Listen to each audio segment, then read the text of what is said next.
Hola, mi nombre es Carolyn Severino, estudiante de Psicología Industrial en la Universidad Abierta para Adultos UAPA.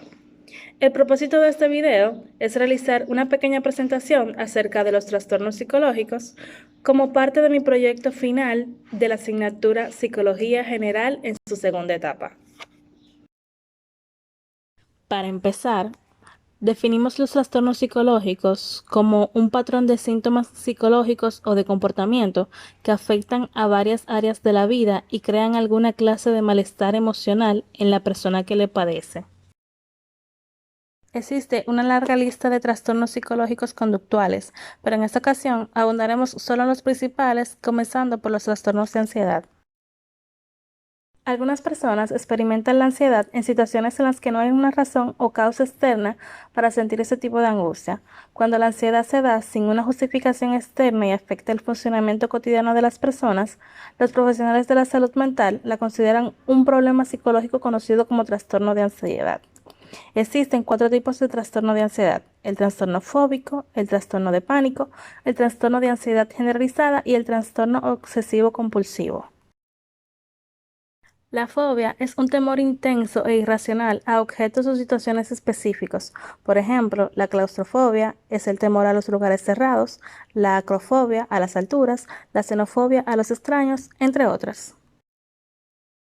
Otro tipo de trastorno de ansiedad es el trastorno de pánico. En este ocurren ataques de pánico que duran desde unos cuantos segundos hasta varias horas. A diferencia de las fobias, a las que las estimulan objetos o situaciones específicas, los trastornos de pánico no tienen ningún estímulo identificable. Los individuos con trastorno de ansiedad generalizada experimentan una ansiedad y una preocupación persistente e incontrolables y de largo plazo. En ocasiones, sus preocupaciones tienen que ver con aspectos identificables relacionados con la familia, el dinero, el trabajo o la salud. En otros casos, los pacientes sienten que algo espantoso está a punto de suceder, pero no logran identificar la razón y experimentan una ansiedad flotante. Por otro lado, el trastorno obsesivo compulsivo se caracteriza por la presencia de pensamientos indeseables, llamados obsesiones, y el impulso a realizar acciones denominadas compulsiones en contra de la voluntad. Los trastornos somatomorfos son dificultades psicológicas que adquieren una forma física, pero para la cual no hay una causa médica. Aunque un individuo con un trastorno somatomorfo manifiesta síntomas físicos, no existe una causa biológica. O si hay un problema médico, la reacción de la persona es muy exagerada.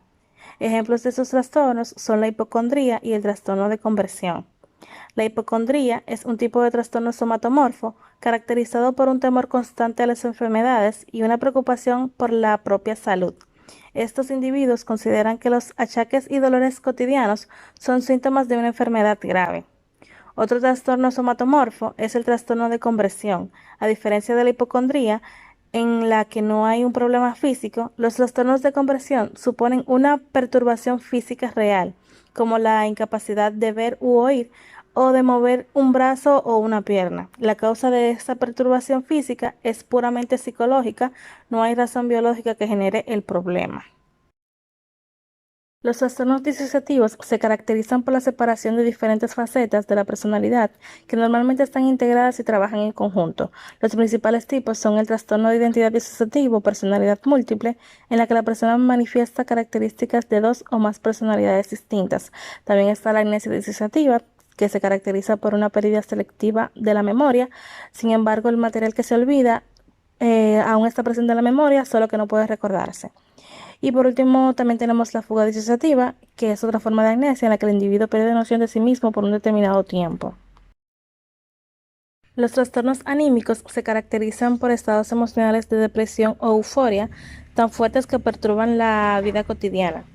Entre ellos se halla la depresión mayor, una forma grave de depresión que interfiere en la concentración, la toma de decisiones y la sociabilidad. Si bien la depresión lleva a las profundidades de la desesperanza, la manía conduce a las cimas emocionales. La manía se caracteriza por un estado prolongado de euforia intensa y desenfrenada. Por lo común hay personas que experimentan secuencialmente periodos de manía y depresión. Esta alternancia entre ambos estados anímicos se denomina trastorno bipolar. La esquizofrenia es un trastorno con el que se produce una distorsión grave de la realidad.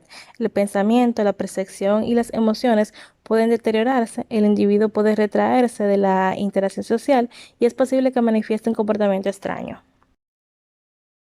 Entre los síntomas de la esquizofrenia se encuentran la disminución del funcionamiento, perturbaciones de pensamiento y lenguaje, delirios, alucinaciones y trastornos perceptuales, perturbaciones emocionales y retraimiento.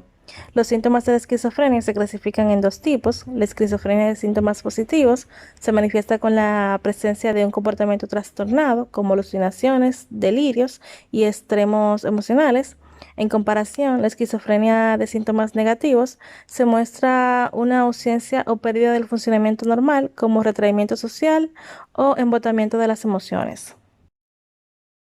Los individuos con trastornos de la personalidad experimentan poca o nula angustia personal, pero son incapaces de funcionar como miembros normales de la sociedad.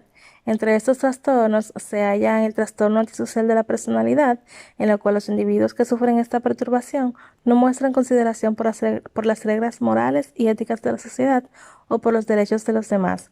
Los individuos con trastornos limítrofes de la personalidad tienen dificultades para desarrollar una idea sólida. En consecuencia, suelen definir su identidad en base a sus relaciones con los demás. Otro ejemplo es el trastorno narcisista de la personalidad, el cual se caracteriza por una sensación de importancia personal exagerada. Los individuos con este trastorno esperan un tratamiento especial de los demás, pero al mismo tiempo hacen caso omiso de los sentimientos ajenos. A diferencia de la creencia popular, niños y adolescentes experimentan trastornos emocionales o conductuales significativos, entre los cuales se encuentran el trastorno por déficit de atención con hiperactividad y el autismo. Un trastorno infantil muy común es el trastorno por déficit de atención con hiperactividad, caracterizado por la falta de atención, impulsividad, intolerancia a la frustración y una gran cantidad de actividad inapropiada. Otro trastorno infantil es el autismo, una discapacidad del desarrollo grave que afecta la capacidad de los niños para comunicarse y relacionarse con los demás. Este trastorno, por lo general, aparece en los primeros 3 años y que continúa durante toda la vida. Los niños autistas tienen dificultades para comunicarse en forma verbal y no verbal y es posible que eviten un contacto social. El tema de los trastornos psicológicos es un tema bastante interesante debido a lo extenso y complejo que resultan las enfermedades mentales.